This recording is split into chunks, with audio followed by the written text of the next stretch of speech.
India, Pakistan మధ్య cease fire అయిన దగ్గర నుంచి ఉన్నట్టుండి చాలామంది డీలా పడిపోయారు. అండ్ ఇందులో కొంతమంది అంటే విపరీతమైన దేశభక్తి అండ్ దేశం పట్ల విపరీతమైన ప్రేమ ఉన్నవాళ్ళు ఇంకాస్త ముందడుగు వేసేసి అది కాస్త లైక్ అఫెన్సివ్ మోడ్‌లోకి వెళ్ళిపోయారు. ముఖ్యంగా చెప్పాలంటే మనం ఇక్కడ ఒకరిని గుర్తు చేసుకోవాలి. అతనే మన ఫారెన్ సెక్రటరీ విక్రమ్ మిశ్రా గారు. కరెక్ట్‌గా చెప్పాలంటే మన wing commander Vyomika Singh at the same time colonel Sofiya Qureshi వాళ్ళిద్దరి మధ్యలో ఒకాయన కూర్చొనున్నారనమాట. సో, అతనే మన ఫారెన్ సెక్రటరీ మన విక్రమ్ మిశ్రీ గారు. అయితే ఆయన మీద గూడా విపరీతమైన ట్రోలింగ్ మొదలైంది. నిజం చెప్పాలంటే ఆ ట్రోలింగ్ ఎంత వరకు వెళ్ళిందంటే ఆయన పర్సనల్ డీటెయిల్స్, వాళ్ళ పిల్లలు ఎక్కడ చదువుతున్నారు, వాళ్ళ కూతురు ఎక్కడ చదువుతున్నారు, వాళ్ళ ఫోను నంబర్‌లేంటనేది గూడా బయట తీశారు. వీటన్నిటికి కారణం వల్ల ఒకటే. ఆయన బయటకొచ్చి మీడియా ముందు సీజ్ ఫైర్‌కి మేము అంగీకరిస్తున్నాం. ఇప్పటి నుంచి మాకు పాకిస్తాన్ మధ్య యుద్ధం జరగట్లేదు అని చెప్పడం.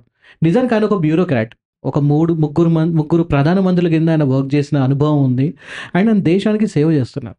కానీ ఆయనే సీజ్ ఫైర్ చేసుకొనొచ్చారా అనేంత లెవెల్‌లో చాలామంది ఆయన మీద విరుచుకుపడ్డారు. ఇదొక పక్కన జరుగుతుంటే ఇంకొక పక్క కరాచీ బేగర్ అని ఎక్కడైనా కనబడితే చాలు అక్కడికెళ్ళి బోర్డులు పగలగొట్టేస్తూ ఉన్నారు. అండ్ దీంతో పాటు బైకాట్ టర్కీ అని కూడా చాలామంది మొదలుపెడుతున్నారు. అసలు ఏంటిది? అంటే ఇంత కోపం ఎందుకొస్తుంది? అసలు ముఖ్యంగా కేవలం ఉద్యోగాన్ని నిర్వహిస్తున్న వాళ్ళ మీద ఇలాంటి దాడులేంటి?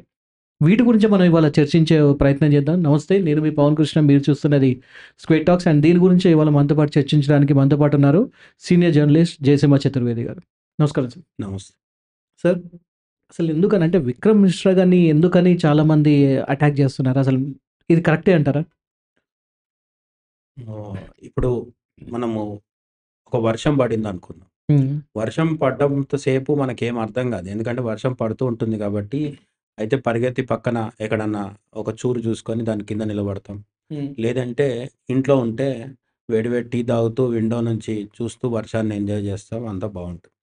పెద్ద వర్షం పడితే కొంత ఇబ్బంది అయితది. ఎవరికైనా సరే ప్రాబ్లమ్ అవుతది. ఏదైనా సరే వర్షం పడుతున్నంత సేపు మనకేం అర్థం కాదు. కానీ వన్స్ వర్షం పడి ఆగిపోయిన తర్వాత అప్పుడు బురద మిగులుతది మనకి. హ్మ్. ఇప్పుడు పరిస్థితి అట్లాంటిది తయారైందనమాట. ఏప్రిల్ 22న పహల్గామ్‌లో ఆహ్, పాకిస్తాన్ నుంచి టెర్రరిస్టులొచ్చి మన వాళ్ళని నిరాయుధులని ఆహ్, అక్కడున్న హిందూ టూరిస్టులను చంపడం జరిగింది. వాళ్ళకి మీద ప్రతీకారం తీర్చుకోవాలి అని చెప్పి మన వాళ్ళు ఒక 15 రోజులు బాగా నిరసనలు, గొడవలు, ట్రోలింగ్‌లు అన్నీ చేశారు మనోళ్ళు. ట్రెండింగ్ చేశారు. అదయిపోయిన తర్వాత 15 రోజులకి నరేంద్ర మోడీ సర్కారు మొత్తం ప్లానింగ్ చేసుకొని మే 7న ఒకేసారి 9 ప్లేసెస్‌లో అటాక్ చేయడంతో యుద్ధం మొదలైంది. యుద్ధం అని మనం అంటున్నాం గానీ నిజానికి ఇది గవర్నమెంట్ ఆఫ్ ఇండియా వార్ అని ఎక్కడ చెప్పలేదు. ఓకే. అవును. Operation operation Sindoor. ఓకే. ఇప్పుడు రష్యా, యుక్రెయిన్ మధ్య జరుగుతున్న యుద్ధం ఉంది గదా! 3 ఏళ్ల నుంచి. దానిలో ఎక్కడ ఆపరేషన్ యుక్రెయిన్ అని ఆపరేషన్ ఏదన్నా ఒక కీవ్ అనో ఏదన్నా పేరు పెట్టారా? వాళ్ళు పెట్టలేదు. అంటే ఏంటి? అది ఒక లిమిటెడ్ ఉద్దేశ్యంతో చేసిన సైనిక చర్య కాదు. అదొక ఫుల్ లెంగ్త్ యుద్ధం. యుద్ధం. ఓకే. అవకాశం ఉంటే పుతిన్ ఏమనుకున్నాడంటే యుక్రెయిన్ రాజధానినే ఆక్రమించేద్దాం అనుకున్నాడు. అనెక్స్ చేసేసుకొని ఇంతకుముందు క్రిమియాని తీసుకున్నారు. అట్లా ఈసారి కీవ్‌ని కూడా అంటే యుక్రెయిన్ రాజధానినే తీసుకొని యుక్రెయిన్‌ని మొత్తంగా కంట్రోల్‌లో పెట్టేసుకోవాలనుకున్నారు. మన టార్గెట్ అది కాదు. ఇక్కడ చాలామంది పాట్రియాటిక్ ఇండియన్స్‌కి ఆహ్, జాతీయవాదులకి, సో కాల్డ్ నేషనలిస్ట్‌లకి కొంత అర్థం కాని విషయం ఏంటంటే, వాళ్ళ ఉద్దేశ్యం మంచిదైనప్పటికీ, వాళ్ళ ఆవేశంలో అర్థం చేసుకోలేకపోతుంది ఏంటంటే, అండ్ వాళ్ళ కన్‌ఫ్యూజన్‌ని మీడియా కూడా ఇంకా పెంచి పోషిస్తుంది. భారత్, పాకిస్తాన్ మధ్య యుద్ధం అనే పదం చాలా సర్వసాధారణంగా వాడేస్తుంది మీడియా. ఓకే. భారత్, పాకిస్తాన్ మధ్య యుద్ధం కాదు. పాకిస్తాన్ మీద ఒక సైనిక చర్య తీసుకుంది. పాకిస్తాన్ కాదు, పాకిస్తాన్‌లో ఉన్న ఉగ్రవాద శిబిరాలు. శిబిరాల మీద. అది పీఓజేకే కావచ్చు, పీఓకేలో ఉన్నవి కావచ్చు, లేదంటే పాకిస్తాన్ లోపల పంజాబ్, సింధ్ ప్రావిన్స్‌లో ఉన్నవి కూడా కావచ్చు. అందుకని మన వాళ్ళు ఏం చేశారు 7థ్ నుంచి ఒక 3, 4 రోజుల పాటు కంటిన్యూగా ఆపరేషన్ నిర్వహించారు. నిర్వహించిన దానికి టెర్రరిస్టుల మీద దాడులు చేస్తే పాకిస్తాన్ తన వక్రబుద్ధి చూపించుకొని ఏం చేసింది, పాకిస్తాన్ సైన్యం వచ్చి మన మీద దాడి చేయడం మొదలుపెట్టింది. నిజానికి ఉగ్రవాదుల మీద దాడి చేస్తే పాకిస్తాన్ సైలెంట్‌గా ఉండాల్సింది.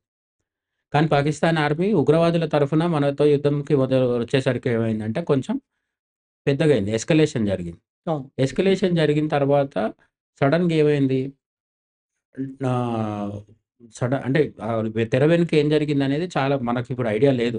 దాంట్లో న్యూక్లియర్ థ్రెట్ ఉందంటున్నారు.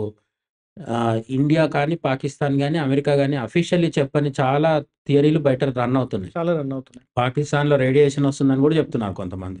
ఇవన్నీ నమ్మాల్సిన పని లేదు. ఎందుకంటే ఎక్కడో ఒక దగ్గర ఏదో ఒక గవర్నమెంట్ చెప్తేనే మాత్రమే నమ్మాలి. That right. Two Pakistan government చెప్పినా నమ్మడానికి లేదు. హ్మ్. ఎందుకంటే ఇప్పుడు వాళ్ళ పరిస్థితి అట్లా తయారైంది. వాళ్ళేమంటున్నారు, ఈ పాకిస్తాన్ ఆర్మీ వచ్చి మేము భారతదేశంలో చాలా నగరాలలో టార్గెట్స్ చేశామంటున్నారు. భారతదేశంలో ఎటువంటి దాడులు జరగలేదు పెద్దవి. చెప్పుకోదగ్గయి అని మనకు తెలుసు గదా! సో, పాకిస్తాన్ ఆర్మీని, పాకిస్తాన్ గవర్నమెంట్‌ని కూడా పట్టించుకోవాల్సిన పని లేదు. ఇప్పుడు గూడా ఏమంటుంది షెహబాజ్ షరీఫ్ ఏమంటున్నాడు? We have won the war అంటున్నాడు. అట్లాంటి ఒక పాకిస్తాన్ ప్రభుత్వం అనేది ఒక పెద్ద పోరంబోకు ప్రభుత్వము. దానికి బాధ్యత లేదు. రోగ్ స్టేట్ అది. దాన్ని పక్కన పెడితే ఇండియన్ గవర్నమెంట్ గాని, అమెరికన్ గవర్నమెంట్ గాని, ట్రంప్ గాని ఎక్కడన్నా ఏదైనా చెప్తే నమ్మాలి. వాళ్ళు ఇంతవరకు న్యూక్లియర్ థ్రెట్, రేడియేషన్ అట్లాంటివి ఏం చెప్పలేదు. కానీ ఎందుకో కానీ హఠాత్తుగా ఎవరం ఊహించని విధంగా వన్ ఫైన్ డే సడెన్‌గా ఒక సాయంత్రం 5 గంటలప్పుడు సీజ్ ఫైర్ అనేసారు. అవును. ఇది మనం ఎవరం ఊహించల. ఎవ్వరం ఊహించనప్పుడు ఏదైనా జరిగితే మనం షాక్ అవ్వడం అనేది సహజం. ఓకే. దాడి మనం ఊహించాం యాక్చువల్‌గా. ఇండియా దాడి చేస్తుందనేది మనం ఊహించాం. ఎందుకు 2 వీక్స్ టైం దొరికింది. ఏప్రిల్ 22 నుంచి మే 7 వరకు. రైట్. కానీ దాడి చేసిన తర్వాత ఎస్కలేషన్ జరుగుతున్నప్పుడు మన ఎక్స్‌పెక్టేషన్స్ ఎక్కడికెళ్ళిపోయినాయంటే ఈసారి పీఓకే లాగేసుకుంటాం మనము, తీసేసుకుంటాం, రీక్లెయిమ్ చేసుకుంటాం అనుకున్నాం మనం. అదే సార్. అంటే ఇప్పుడు చాలా మందికొచ్చిన ఒక అనుమానం ఏంటంటే, ఇప్పుడు గవర్నమెంట్ వచ్చింది. మన విక్రమ్ మిశ్రా గారొచ్చారు, శశి థరూర్ గారొచ్చారు. వీళ్ళందరూ బయటకొచ్చి ఏం చెప్పారంటే, ఇది కేవలం ఆపరేషన్ సింధూర్ మాత్రమే. ఇది వార్ కాదు. మన ముఖ్య ఉద్దేశ్యం టెర్రరిస్టులు, ఉగ్రవాదుల్ని అంతం చేయడం. అవును. అంతవరకే అని చెప్పన్నారు. కానీ ఎక్కడ మిస్టేక్ జరిగింది? అంటే ఉన్నటువంటి పబ్లిక్ అంతా గూడా ఇండియా, పాకిస్తాన్ వార్ జరిగింది. ఇప్పుడు పాకిస్తాన్ అంతు చూడాల్సిందే, గెలవాల్సిందే. వాళ్ళని ఇంకా అధఃపాతాళంలో తొక్కాల్సిందే. అలాంటి ఒక ఒక ఎమోషన్స్ అనేది ఎలా రైజ్ అయింది? గవర్నమెంట్ వైపు నుంచి ఏ తప్పు జరగలేదు. గవర్నమెంట్ ఎక్కడ వార్ అనలేదు. మేము చేస్తున్నాం వార్. పీఓకే ఆక్యుపై చేసుకుంటామని ప్రకటించలేదు. కరాచీని బాంబింగ్ చేస్తాం అనలేదు. ఇవన్నీ మీడియా సృష్టించింది. సోషల్ మీడియా రాసుకొచ్చేసింది. దాన్నన్నిటిని కంట్రోల్ చేయాలి ప్రభుత్వం కూర్చొని అంటే ఒకవైపు పాకిస్తాన్ మీద దాడి చేస్తూ వీళ్ళనందరిని కంట్రోల్ చేయడం సాధ్యం కాదు. రైట్. అండ్ మనది డెమోక్రటిక్ కంట్రీ కాబట్టి ఇప్పుడు చైనాలో సోషల్ మీడియాలో ఆర్ మెయిన్ స్ట్రీమ్ మీడియాలో ఏం రావాలనేది చైనీస్ ప్రభుత్వం తొందరగా నిర్ణయించగలుగుతది. బికాజ్ వాళ్ళ పవర్స్ అట్లుంటాయి కమ్యూనిజం కాబట్టి. అదే అమెరికా, ఇండియాలో అయితే ఎవరు ఏదైనా రాసుకోవచ్చు.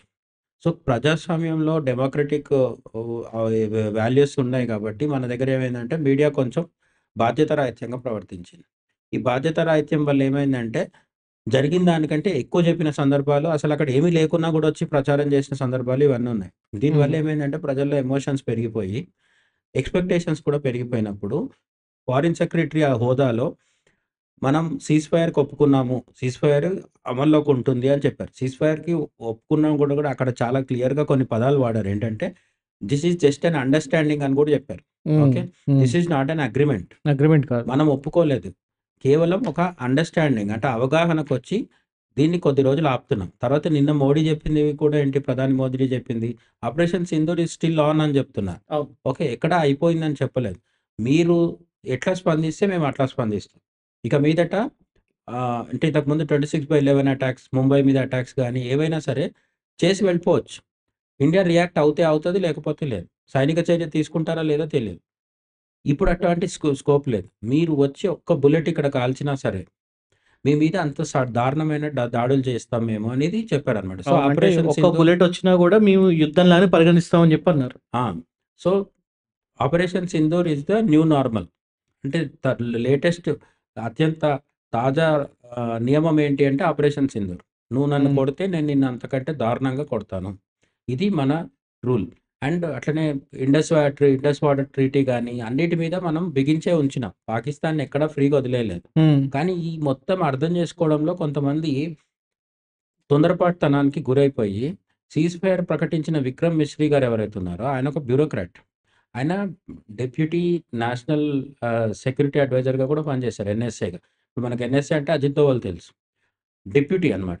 ఎన్ఎస్ఏకి డిప్యూటీగా కూడా పనిచేశారు. అట్లనే ఫారిన్ సెక్రటరీగా చేశారు. ముగ్గురు ప్రధానులతో కలిసి పనిచేశారు. దేశానికి ఎంతో సేవలు చేసిన వ్యక్తి. సేవలందించారు. ఆయన వచ్చి సీజ్ ఫైర్ కూడా ప్రకటించినప్పుడు వీళ్ళకి అర్థం కాని విషయం ఏంటంటే, ఈ విక్రమ్ మిశ్రీ అనే ఆయన వెళ్లి పాకిస్తాన్ షెహబాజ్ షరీఫ్‌తోనో, ఆసిమ్ మునీర్‌తోనో మాట్లాడి కాల్పుల విరమణ చేయలేదు. ఈయన జస్ట్ ప్రకటన చేస్తున్నాడు అంతే. తన ఉద్యోగం తను నిర్వర్తిస్తున్నాడు. సీజ్ ఫైర్కి ఒప్పుకోవాల్సింది ఎవరు? భారతదేశ ఆర్మీ ఒప్పుకోవాలి.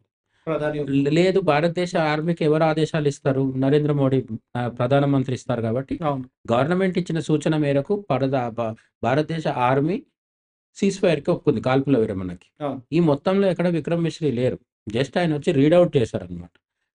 ఇట్లా జరిగింది అనేది చదివి వినిపించారు. ఆయనని ఆన్లైన్లో టార్గెట్ చేశారు, ముఖ్యంగా టెక్స్లో, ట్విట్టర్లో. ఏంటి కింద ఉన్న ట్రోల్స్ యుద్ధం ఎట్లా ఆపేస్తారు ఇటువంటి టైంలో అని చెప్పి బూతులు మట్టు తిట్టడం మొదలు. ఈ తిట్టిన వాళ్ళు ఎవరంటూ అందరూ భారతదేశం అంటే మాకు దేశభక్తి ఉందని చెప్తున్న వాళ్ళే. మేము నేషనలిస్టులము, జాతీయవాదులము అని చెప్పేవాళ్ళే. పాకిస్తాన్ని ద్వేషిస్తున్నామని చెప్పేవాళ్ళే. వీళ్ళు వచ్చి విక్రమ్ మిశ్రీని ఎంత దారుణంగా ట్రోలింగ్ చేశారంటే ఆయన తన అకౌంట్ని లాక్ చేసుకోవాల్సి వచ్చింది. అవును. ఎందుకు చేసుకోవాల్సి వచ్చింది? ఆయన తిట్టడం మాత్రమే కాకుండా వాళ్ళ కూతురు వేరే బోర్డ్స్ అన్ని కూడా బయట పెడుతున్నారు. ఎక్కడుంటారు, ఏం చేస్తుంది, ఫోన్ నెంబర్ ఏంటి, ఆమె ఫోటో ఏంటి, అవన్నీ బయట పెడుతున్నారు. వీళ్ళ బిహేవియర్ చూస్తే మనకు ఒకటైతే క్లియర్ అనిపిస్తుంది, వీళ్ళు నిజంగా బాధ్యత కలిగిన దేశభక్తులు అయితే కాదు. ఎందుకంటే ఆ మాత్రం లాజిక్ లేకుండా వీళ్ళు దేశభక్తులు ఎట్లా అవుతారు? ఓకే, నిజంగా వీళ్ళు తిట్టాలనుకుంటే మరి మోడీని దగ్గరికి పోయి మోడీని ఎందుకు తిట్టట్లేదు? మోడీని ట్రోల్ చేసిన వాళ్ళు కూడా ఉన్నారు. అదే సార్. ఇప్పుడు నాకిక్కడ అర్థం కాని ఒక చిన్న సిల్లీ లాజిక్ ఏంటంటే, వీళ్ళేదో పల్లెటూరులో ఉన్న వాళ్ళైతే కాదు. ఎందుకంటే they are using proper X అనే ఒక ప్లాట్‌ఫార్మ్ ఎక్స్ అనేది ఎంతగా అనుకున్నా కూడా ఫేస్‌బుక్, ఇన్‌స్టాగ్రామ్ కన్నా ఒక కొంచెం ఇంటలెక్చువల్ ప్లాట్‌ఫార్మ్ అనేది అవును. చాలా మందికి ఒక ఒపీనియన్. హ్మ్. అందులో ఎక్స్‌చేంజ్ ఆఫ్ నాలెడ్జ్ అనేది చాలా ఎక్కువగా ఉంటుంది. హ్మ్. అట్ ది సేమ్ టైమ్ వీళ్ళకి ఇలాంటి ఒక ఎంతో కొంత ఇంటలెక్చువల్ ప్లాట్‌ఫార్మ్‌లో ఉంటున్న వీళ్ళకి ఒక బ్యూరోక్రాట్ అంటే ఏంటి? అతని పరిధులేంటి? అతను చేస్తున్నాడా? లేకపోతే గవర్నమెంట్ చెప్తే చేస్తున్నాడా? అని తెలుసుకోలేంత ఇంగిత జ్ఞానం లేని వాళ్ళా వాళ్ళు? అంటే ఇప్పుడు ఎక్స్‌లో ఇంటలెక్చువల్స్ ఉంటారనేది కూడా ఒక అపోహ. సోషల్ మీడియాలో ఎక్కడ ఎవడు ఇంటలెక్చువల్ ఉండడు. ఓకే, అందరి మధ్యలో ఒకరో ఇద్దరు ఇంటలెక్చువల్స్ ఉంటారు గానీ, హ్మ్. మిగతా అందరు ఇంటలెక్చువల్స్ కాదు. ట్విట్టర్‌లో ఒక అకౌంట్ ఓపెన్ చేసుకోవడానికి ఏముంది? మనం ఎవరమైనా ఎళ్లి డబ్బులుంటే అంటే వాళ్ళు ఒక ప్రాపర్ ఇంగ్లీష్‌లో వాళ్ళు కామెంట్ చేస్తున్నప్పుడు నేను నేను అదే చూసినప్పుడు అదే చెప్తున్నా. షాక్ అయ్యా. ఇండియాలో ఒక పెద్ద ప్రాబ్లమ్ ఏంటంటే ఇంగ్లీష్ మాట్లాడితే ఇంటలెక్చువల్ అనుకుంటారు. ఇంగ్లీష్ మాట్లాడిన సన్నాసులు, వెధవలు చాలా మంది ఉంటారు. వాడికి ఏమి అర్థం కాదు. ఆ! కానీ అంటే నా ఇంగ్లీష్‌లో ఉద్దేశ్యం చెప్తారు. వాళ్ళు ఇంటలెక్చువల్ అనట్లేదు. కామన్ సెన్స్ అది నేననేది. అదే కామన్ సెన్సు. ఇప్పుడు విక్రమ్ మిశ్రీ మీద దాడి చేసిన ఆన్‌లైన్ ట్రోల్స్ ఎవరైతే ఉన్నారో వీళ్ళలో 2 రకాలుంటారు. మొదటి రకం ఏంటంటే వీళ్ళకి అన్నీ తెలిసి చేస్తారు. ఓకే, వాళ్ళకి కామన్ సెన్స్ లేదు. విక్రమ్ మిశ్రీ కాదు, పైనున్న గవర్నమెంట్ తీసుకునే నిర్ణయం ఉంటది. ఓకే, ట్రంప్ మీద మోడీ మీద కూడా ట్రంప్ ఒత్తిడి ఉండొచ్చు. ఇంకేదో తెర వెనుక చాలా జరుగుతాయి. ఇవన్నీ తెలిసిన వాళ్ళు కూడా వచ్చి విక్రమ్ మిశ్రీని టార్గెట్ చేస్తారు. అయితే ఇక్కడ ఎందుకు? నేను ఎందుకు? అడిగిన దానికి ఒక రీజన్ ఏంటంటే ఇక్కడ అడిగిన ఇంకొక రీజన్ ఏంటంటే, అంటే ఇది కావాలని ఎవరైనా ఒక సెట్ ఆఫ్ ఆడియన్స్ చేస్తున్నారా? ఇంకోటి ఏంటంటే అంతకుముందు మనకి మన గవర్నమెంట్ ఆఫ్ ఇండియా దగ్గర నుంచి కూడా ఒక చిన్న సర్క్యులర్ వచ్చింది. ఏంటంటే కొన్ని ఫేక్ అకౌంట్స్, పాకిస్తాన్ నుంచి వచ్చిన ఫేక్ అకౌంట్స్ ఇండియాలో ఉంటున్న వాళ్ళలాగా ఇండియన్ ప్యాట్రియాటిక్ మూవ్‌మెంట్‌ని తీసుకెళ్ళే వాళ్ళలాగా వచ్చి ఫేక్ న్యూస్‌ని స్ప్రెడ్ చేస్తున్నారు అని చెప్పి అన్నారు. సో, అందుకే నాకొచ్చిన డౌట్ ఏంటంటే, ఒకటి వాళ్ళ చేసుకునే వర్డ్స్ చూసినా, వాళ్ళ లాంగ్వేజ్ చూసినా, వాళ్ళ ప్రొఫైల్ చూసినా ఎక్కడ కూడా ఏం తెలియని వాళ్ళలా కనబడట్లేదు. అంటే కావాలని ఒక కాన్స్పిరసీతోనే వీళ్ళ మీద అటాక్ చేశారా? కావాలని మనలో మనకి గొడవలు చేయడానికి అనేది నా ఆలోచన. ఈ మొత్తం ట్రోల్స్‌లో 3 రకాలున్నారు. ఫస్ట్ ఆఫ్ ఆల్ గుర్తుపెట్టుకోవాల్సింది. ఒకటి, మన దేశంలో లేకుండా, అది పాకిస్తాన్ అవ్వచ్చు, అమెరికా నుంచి కావచ్చు, ఎక్కడో వేరే దగ్గర కూర్చొని ట్విట్టర్ అకౌంట్ ద్వారా ఇండియన్ లాగా నటిస్తూ హ్మ్. ఒక ఫేక్ అకౌంట్ పెట్టుకొని వచ్చి విక్రమ్ మిశ్రీని తిట్టడం మొదలుపెట్టిన వాళ్ళు ఉండొచ్చు. Hmm. They are completely enemies of India. Right. భారతదేశానికి శత్రువులు. వీళ్ళొక వర్గం. కానీ భారతీయులుగా నటిస్తున్నారు వాళ్ళు. ఓ ప్రొఫైల్ పిక్ పెట్టుకుంటారు, ఏదో మాట్లాడరు. రెండో వాళ్ళెవరంటే వీళ్ళు భారతీయులే. వీళ్ళకి కూడా కామన్ సెన్స్ ఉంది, నాలెడ్జ్ ఉంది, అన్నీ ఉన్నాయి. విక్రమ్ మిశ్రీ ఏం చేయలేరనే విషయం కూడా తెలుసు వాళ్ళకి. హ్మ్. అయినా సరే వచ్చి తిడతారు. వీళ్ళెవరు అంటే anti BJP, anti Modi, but ఇండియన్సే వీళ్ళు. ఓకే. ఓకే, వీళ్ళకు కాంగ్రెస్‌కో, లేదంటే కమ్యూనిస్ట్ పార్టీలకో, లేకపోతే ప్రాంతీయ పార్టీలకో ఎవరికో హెల్ప్ చేయాలనే కోరికతో మోడీకి గాని, బీజేపీకి గాని క్రెడిట్ వచ్చేస్తదేమో అన్న ఆహ్, కుట్రపూరితమైన ఆలోచనలతో వీళ్ళు కూడా విక్రమ్ మిశ్రీని తిట్టుండొచ్చు. Okay, hmm. ఫస్ట్ వాళ్ళేమో completely foreign, outside India people వాళ్ళు. Outside India trolls. రెండో వాళ్ళు ఇన్‌సైడ్ ఇండియానే, ఇండియన్సే. కానీ వీళ్ళకు anti Modi, anti BJP ah, tendency ఉండడం వల్ల ఏది మాట్లాడడానికైనా తెగిస్తారు. వీళ్ళిద్దరూ ఒకసారి వచ్చి ట్రోల్ చేయడం మొదలుపెట్టినాక మిగతా గొర్రెలు వాళ్ళని ఫాలో అయిపోతారు. ఓకే. ఓకే. ఓకే. నేననేది ఏంటంటే అత్యధికంగా మనకు కామెంట్స్ కనిపించిన వాళ్ళందరి జెన్యూన్ అకౌంట్స్ కూడా ఉంటాయి. వాడు అంతకు ముందు రోజు వరకు ఇండియాకు కొట్టేసింది, కరాచీని కొట్టేసింది, లాహోర్‌ని కొట్టేసింది అని పోస్టులు పెట్టిన వాడే. హ్మ్. సీజ్ ఫైర్ అనగానే విక్రమ్ మిశ్రీని తిడుతున్నాడు. వాడు ఎవరి వల్ల ఇన్‌ఫ్లూయెన్స్ అయ్యాడు? మిగతా ఇద్దరి వల్ల అయ్యాడనమాట. ఈ మిగతా ఇద్దరు ఎవరంటే మన దేశంలోనే ఉండి మోడీకి మీద ఉన్న ద్వేషాన్ని దేశం మీద ప్రదర్శించే వాళ్ళు ఒకరు. ఇంకొకళ్ళేంటంటే పాకిస్తాన్ నుంచో, అమెరికా నుంచో, ఇంకెక్కడి నుంచో బయట నుంచి పనిచేసేవాళ్ళు ఉంటారు. హ్మ్. సో, ఇంటి దొంగలు, ఇంటర్నేషనల్ దొంగలు అందరూ ఉంటారు దీంట్లో.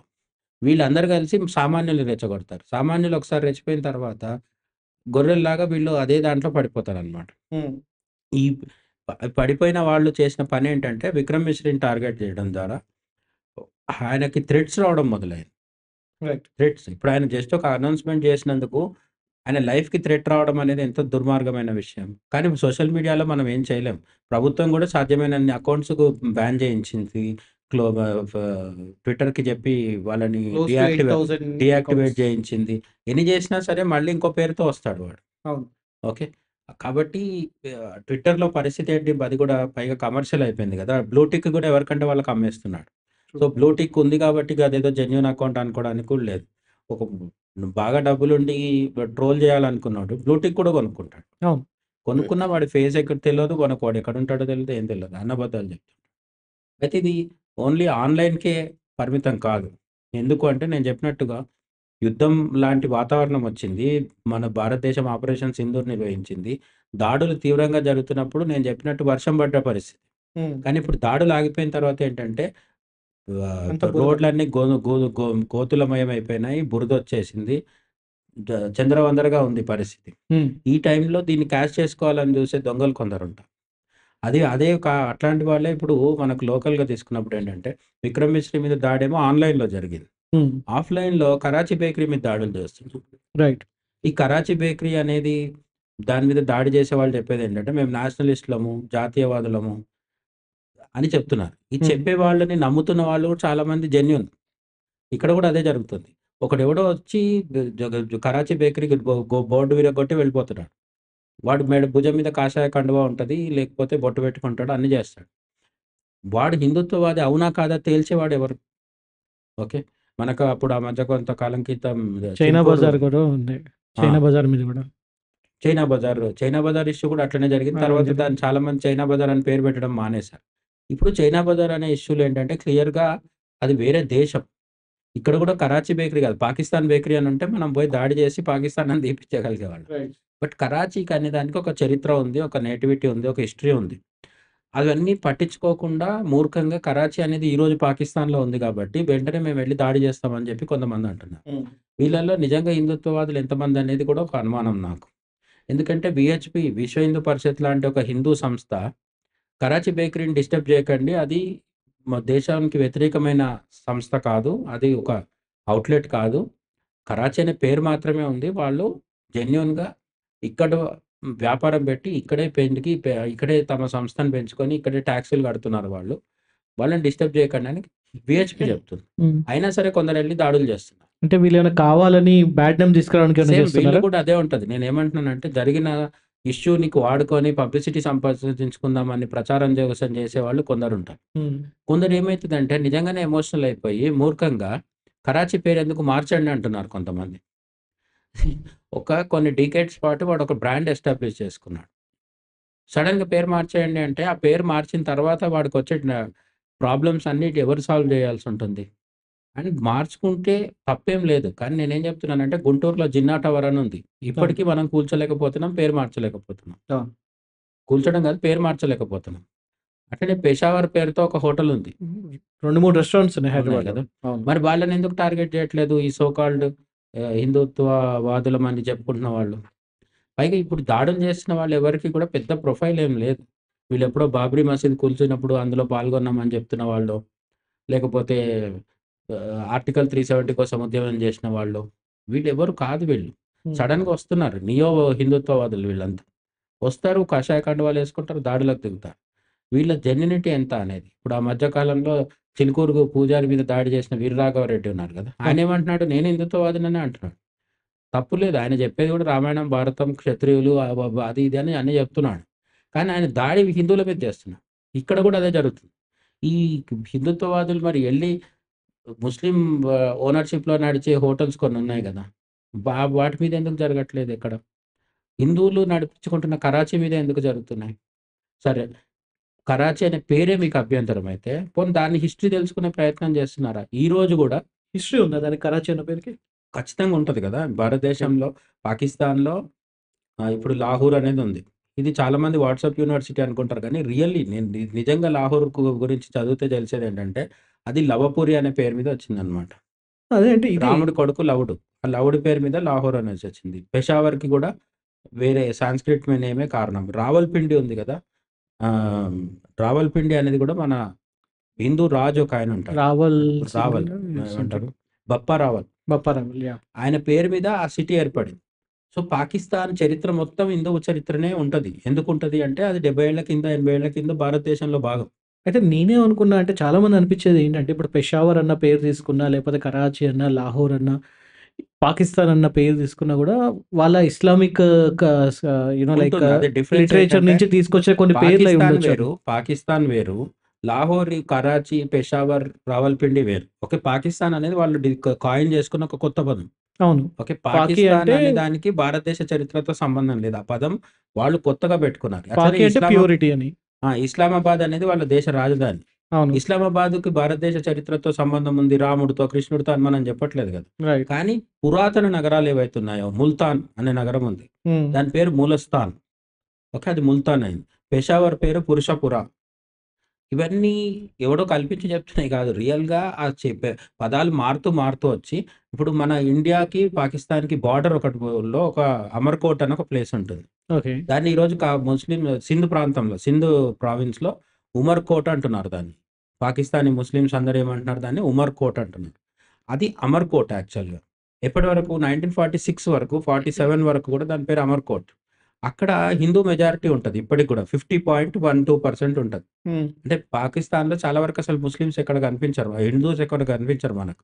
కానీ ఈ సింధ్ ప్రాంతంలో ముస్లిమ్స్‌తో పాటు హిందువులు 8% మంది ఉంటారు. హ్మ్. అందులో ఈ అమర్‌కోట్ అనే దగ్గర ఇప్పటికీ ఒక 50% వరకు 47, 46% వరకు హిందువులుంటారు. హ్మ్. అక్కడ బట్టగడుతున్నారు ఇంకా ఇప్పటికి కూడా. ఓకే. ఒకప్పుడు 14% ఉండేది పాకిస్తాన్ జనాభాలో హిందువులు. ఇప్పుడు 2.14%కొచ్చింది. ఆ రైట్. 2.14%లో కూడా మెజారిటీ హిందువులు కాన్సంట్రేట్ అయ్యి ఉండేది సింధ్ ప్రాంతంలో. ఆ సింధ్ ప్రాంతంలో దాని పేరు అమర్‌కోట్ అయితే ఉమర్‌కోట్ అయిపోయింది ఇప్పుడది. ఎందుకు అంటే అక్కడ ముస్లిం జనాభా పెరిగిన కొద్దీ ఒక్కొక్క పదం వాళ్ళు మార్చుకుంటూ వస్తున్నారు. అవును. ఇప్పుడు ఈ కరాచీ అనేది కూడా యాక్చువల్‌గా 1729 ఆ ప్రాంతంలో అక్కడ సెటిల్‌మెంట్ స్టార్ట్ అయినాయి. ఈరోజు పాకిస్తాన్ మొత్తంలో చాలా ఇంపార్టెంట్ సిటీ కరాచీనే. హ్మ్. ఓకే. దేశ రాజధాని ఇస్లామాబాద్ గాని, వీళ్ళు ఇవేవి కాదు. అందుకే కరాచీ మీద దాడి చేస్తారనే భయం పాకిస్తాన్‌కి ఎక్కువుంటది ఎప్పుడు గూడా. రైట్. వన్స్ కరాచీ ఎవరైనా క్యాప్చర్ చేస్తే పాకిస్తాన్ పని అయిపోయినట్టే. కరాచీ పోర్ట్ ఉంటుంది గదా! అందులోంచి బయటికి పోవాలన్నా, లోపలికి రావాలన్నా కరాచీ పోర్ట్ అనేది ఇంపార్టెంట్. అవును. సో, కరాచీ అనేది కమర్షియల్లీ చాలా ఇంపార్టెంట్ వాళ్ళకి. మన ముంబై లాంటిది వాళ్ళకి కరాచీ అన్నమాట. రైట్. ఈ కరాచీ పేరు ఇప్పుడు ముంబై పేరు ఎట్లొచ్చింది? ముంబాయి అనే పేరు వచ్చింది ముంబాదేవి అంటే అమ్మవారి పేరది. అమ్మవారి పేరు. అట్లనే ఒక అమ్మవారి పేరు కొలాచి. మాయి కొలాచి. మాయి కొలాచి. ఆ అమ్మవారి పేరు మీద కరాచీ అనే పేరొచ్చింది.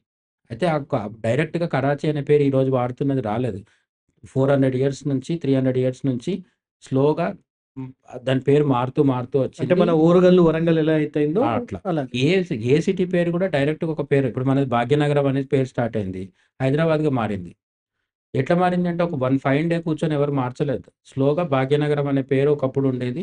పాలకులు మారిన తర్వాత, నిజాంలు వచ్చిన తర్వాత దీనికి హైదరాబాద్ అనే పేరొచ్చింది. హ్మ్. అట్లా ప్రతి నగరానికి కూడా ఒక చరిత్ర ఉంటది. ఒక పేరుంటది. రైట్. కరాచీ అనేది ఉర్దూ పదం కాదు. అది సాంస్క్రిట్ లేదా హిందీ వర్డ్. అమ్మవారి పేరు మీద వచ్చింది. సో, ఇప్పుడు కరాచీ బేకరీ మీద దాడి చేసి దాని పేరు మార్పించడం వల్ల ఉపయోగం ఏముంది? వాళ్ళు కరాచీ బేకరీ నడిపిస్తున్న వాళ్ళైతే ముస్లింలు కాదు, హిందువులే. పాకిస్తానీలు కాదు, ఇండియన్సే. ఇవన్నీ కాకుండా కరాచీ బేకరీ పేరులో ఎక్కడైనా ఈ పాకిస్తాన్‌ని సపోర్ట్ చేసే విధంగా ఏదన్నా అర్థం ఉందా అంటే లేదు. ఇండియాని అవమానించేది కూడా లేదు. ఓకే. ఇవన్నీ పక్కన పెడితే కరాచీ బేకరీ పేరు అట్లా ఉండడం వల్ల మనకు లాభం ఏంటి అంటే, ఎన్ని జనరేషన్స్ అయినా సరే తర్వాత ఎప్పుడన్నా కూడా ఇంకో 50 ఇయర్స్, 100 ఇయర్స్ తర్వాత కూడా అప్పటి పిల్లలకి పాకిస్తాన్‌లో ఉన్న కరాచీకి, ఇక్కడున్న ఇండియన్ కరాచీ బేకరీకి ఏంటి లింక్ అని ఎవరైనా స్టడీ చేస్తే, మన చరిత్ర తెలిసే అవకాశం ఉంది. రైట్. ఓకే. రైట్. మనము భారతీయ మూలాలలోంచే పాకిస్తాన్ పుట్టింది అనే విషయము ఎప్పటికైనా సరే తెలిసే అవకాశం కరాచీ బేకరీ వల్ల ఉంటుంది. అంటే కరాచీ బేకరీ ఒక్కదాని వల్ల ఉపయోగం మనకు చెప్పట్లేదు. అది కూడా ఒక సోర్స్ అన్నమాట సోర్స్. మనకి. ఓకే. అట్లా ఆహ్, ఈ ఉద్యమం చేస్తున్న ఈ ఆవేశపరులు ఎవరైతే ఉన్నారో వీళ్ళు అర్థం చేసుకోవాల్సింది ఏంటంటే, కరాచీ బేకరీని గాని, విక్రమ్ మిశ్రీని గాని టార్గెట్ చేయడం వల్ల అసలైన కాజ్ ఏదైతే ఉందో దానికొచ్చే ఉపయోగం లేదు. పైగా నష్టం ఎక్కువుంటది. రైట్. ఇది దృష్టి మళ్లిస్తది. అయితే యాక్చువల్లీ కరాచీ బేకరీ మీద ఇవాళ కొత్తగా జరుగుతున్న ఇష్యూ కాదు. ఇంతకుముందు ఎప్పుడు పాకిస్తాన్ నుంచి మనకి ఏ ఇష్యూ వచ్చినా గూడా మనం బీట్ ఉరీ అటాక్స్ గానివ్వండి, లేకపోతే పఠాన్‌కోట్ గానివ్వండి, లాస్ట్ టైం మన పుల్వామా అటాక్ జరిగినప్పుడు గూడా అంటే అప్పుడు గూడా ప్రతిసారి కరాచీ బేకరీ మీద వీళ్ళు దాడి చేయడం అండ్ పుల్వామా అటాక్ అప్పుడైతే డైరెక్ట్ ఇండియాస్ కరాచీ అన్న పేరు గూడా వాళ్ళు మార్చారు. హ్మ్. అండ్ వాళ్ళు బయటకొచ్చి ఒక ప్రెస్ నోట్ గూడా రిలీజ్ చేశారు. We are not against India. మేము ప్రో ఇండియా. మాకు ఇండియానే ముఖ్యం. దీనికి ఒక హిస్టరీ ఉందని. అయినప్పటికీ పదే పదే అటాక్ జరుగుతుందంటే ఎందుకనంటే ఈజీ కార్నర్ ఎందుకు అవుతున్నారు వీళ్ళు? ఏం లేదు, మనది డెమోక్రటిక్ కంట్రీ కాబట్టి జరుగుతాయి ఇట్లాంటివన్నీ. హ్మ్. ఓకే. కొన్ని విషయాలు ఎన్ని సార్లు చెప్పినా సరే వినొద్దనుకునేవాడు వినడు. వాడికి అందులో లాభం ఉంటది. ఆ లాభం ఉండేవాడు చేసిన పని వల్ల ఇంకో కొంతమంది గుడ్డిగా ఫాలో అయ్యేవాళ్ళు వాడిని ఫాలో అయిపోతారు. హ్మ్. ఓకే. ఈ ఓవైసీ బ్రదర్స్ మనకేదో చెప్తుంటారు. స్టోరీ చెప్తుంటారు. వాళ్ళ స్పీచ్‌ల్లో 15 మినిట్స్ టైమ్ ఇవ్వండి. మేము అది చేస్తాం, ఇది చేస్తాం అంటుంటారు కదా! హ్మ్. హ్మ్. హ్మ్. ఇది ఓవైసీ బ్రదర్స్‌కి ఏంటి పొలిటికల్లీ లాభం ఉంది దానివల్ల. రైట్. బట్ ఓల్డ్ సిటీలో ఉన్న ప్రతి చిన్న పిల్లోడు, పెద్దోడు, టీనేజరు వాడికి ఇవన్నీ చరిత్ర ఏం తెలవదు. ఓకే. వాడు ఓవైసీ వాళ్ళు ఏదైనా చెప్పగానే వెంటనే అది నమ్మేస్తాడు. హ్మ్. సో, అదే పరిస్థితి రైట్ వింగ్‌లో హిందుత్వవాదుల్లో కూడా జరుగుతుంది కొన్నిసార్లు. ఓకే. ఒక పెద్ద హిందుత్వకి సంబంధించిన ఒక చరిత్రకారుడో, ఏమంటారు విద్యావంతుడో, మేధావో లేకపోతే ఒక మంచి స్థాయి ఉన్న పొలిటీషియనో ఎవరైనా మాట్లాడితే మనం నమ్మొచ్చు. హ్మ్.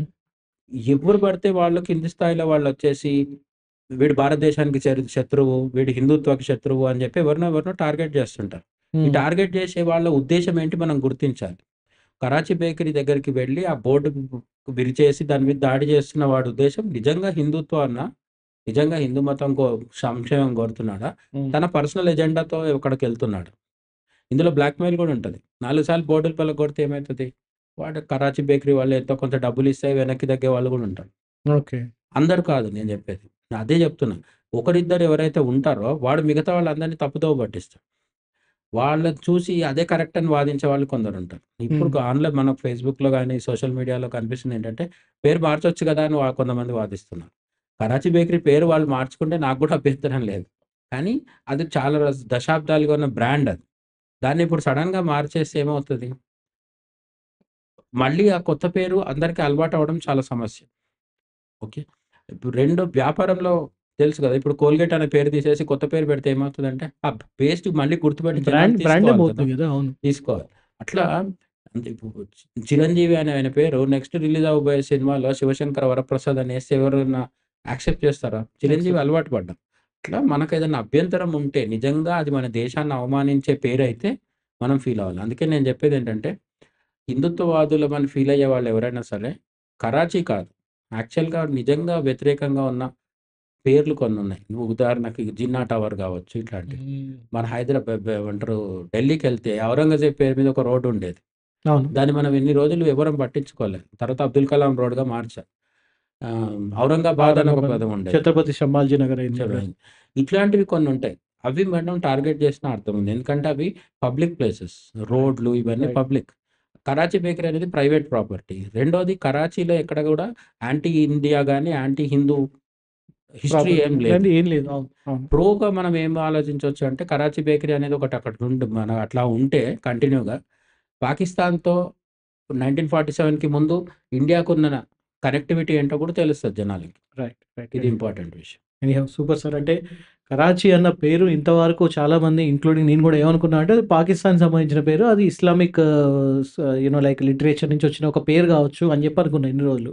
జస్ట్ లైక్ మిగతా అన్ని పేర్లు గూడా. బట్ ఓపిక ఉన్నవాళ్ళు గూగుల్ చేస్తే పాకిస్తాన్‌లో ఉన్న ప్రతి సిటీ వెనక ఎక్సెప్ట్ ఇస్లామాబాద్ హ్మ్. వాళ్ళది తర్వాత డెవలప్ జేసుకున్నారు. ఇస్లామాబాద్ ఇస్లాం అనే పేరుతో సౌదీ అరేబియాలో కూడా ఏ నగరం ఉండదు. ఎందుకంటే వీళ్ళది తెచ్చిపెట్టుకున్న పేరది. హ్మ్. హ్మ్. మక్కా, మదీనా అని ఉంటాయి కదా! ఇరాన్ దేశంలో టెహ్రాన్ అని ఉంటది. అంతే తప్ప ఎక్కడ కూడా ఇస్లామాబాద్ అనే పేరుందా? అది వీళ్ళు కొత్తగా తెచ్చుకున్న పేరు.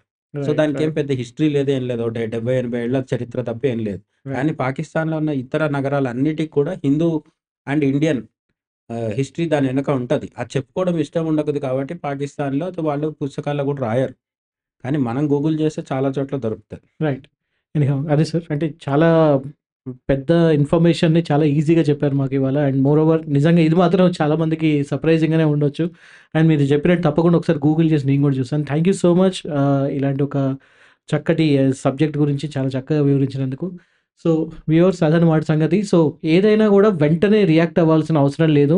జస్ట్ బికాజ్ ఒక పేరుంది గదా అని చెప్పేసినంత మాత్రాన వాళ్ళేమి మనకి శత్రువులయిపోరు. ప్రతిదానికి ఒక రీజన్ ఉంటుంది. కొంచెం ఆలోచించి, కొంచెం జాగ్రత్తగా నిర్ణయించుకుంటే బావుంటుంది. అండ్ మోర్ ఓవర్ మనకి ట్విట్టర్‌లో గాని, ఫేస్‌బుక్‌లో గాని మనల్ని తప్పుదారి పట్టించే వాళ్ళు చాలామందుంటారు. ముఖ్యంగా ఒక బ్యూరోక్రాట్ ఎవరు, ఒక గవర్నమెంట్ ఉద్యోగస్తులెవరు, అండ్ ఒక రాజకీయ నాయకులెవరు, ఎవరు దీని వెనక ఉంటారనే దాని గురించి మనం కొంచెం గుర్తించి, తగిన వాళ్ళ గురించి మాట్లాడుకుంటే బావుంటదనేది అందరి ఉద్దేశ్యం.